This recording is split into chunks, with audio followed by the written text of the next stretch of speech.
Hey everybody. Well, 2016 is coming. What do I say about that? Let's make 2016 the best damn year yet. And I mean, that's an individual search, of course, an individual thing. I can't say, oh, we're going to have a great year. You're only going to have a great year if you want to have a great year.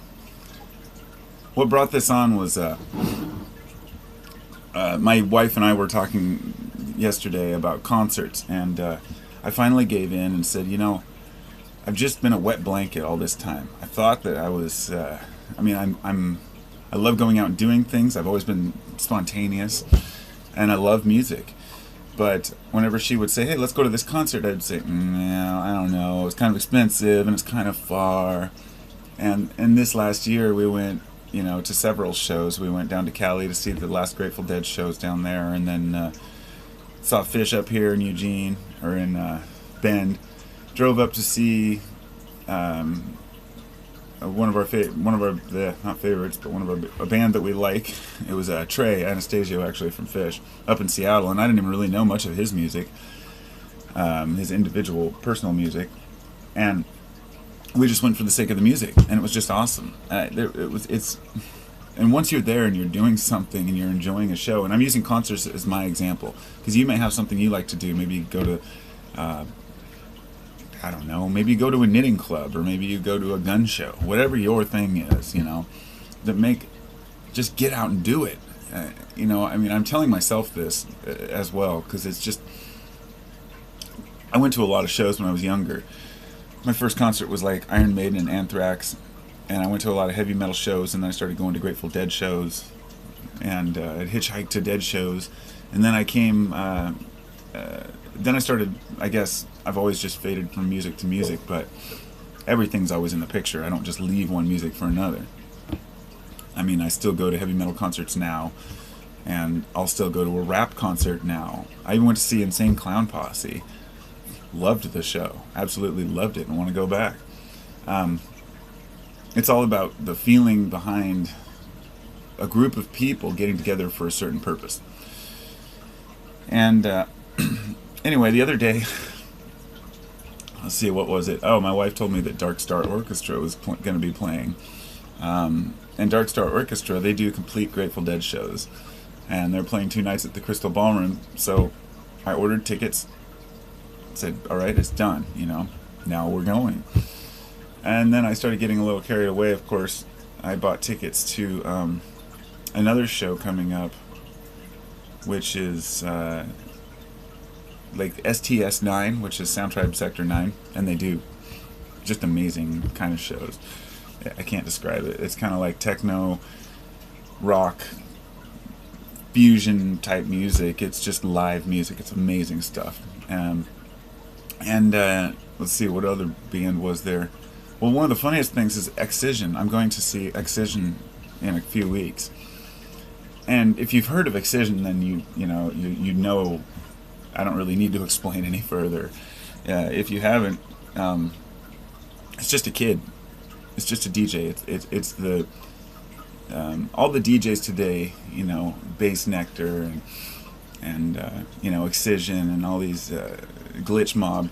Many of these groups are 1 or 2 guys that are basically producing sounds. It's for the sake of putting on a concert, a show. It's not about saying, look, this is God, how do I explain this? This is like, it's a realization I'm having with modern music, that in the past it was about how good are you. I grew up listening, let's say Steve Vai, for example, amazing guitarist. But why was he never super popular with everyone? It's because he's too complicated for a lot of people. His guitar style is just out there. Amazing. Just an amazing guitarist. There were guys like Jimi Hendrix who were just as amazing, and actually Steve Vai's inspiration, that was Stevie Ray Vaughan's inspiration, I think. Or was it Steve Vai? Fuck, who knows? Who cares? Point is that Hendrix was very complex too, but he kept it at a simple level, and he just played consistent music that people could fall in love with. And so anyway, back to modern music. The music switched from being a singer in a band with rock and roll and instruments and meaning behind the lyrics to being a DJ behind a booth playing a variety of samples and sounds and creating a masterpiece, a work of art with just clips and sounds.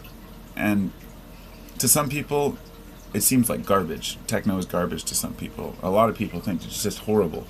And I remember when I was younger, I thought, the first time I heard something like the Propeller Heads, who were some of the earlier guys. I can't even think of them right now. It's still early in the morning.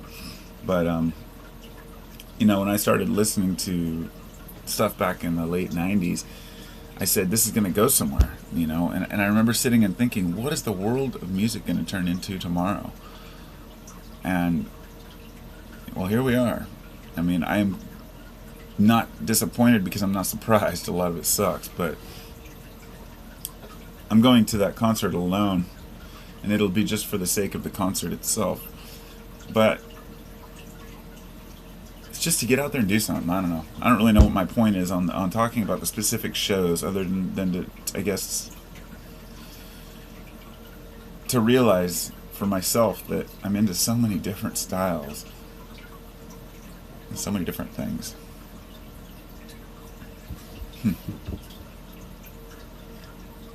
And not to be a weenie, sit at home all year, wishing I'd gone and done fun stuff. So take your hobby, take your music or whatever you're into and do it. Make 2016 the best year ever. Don't hold back.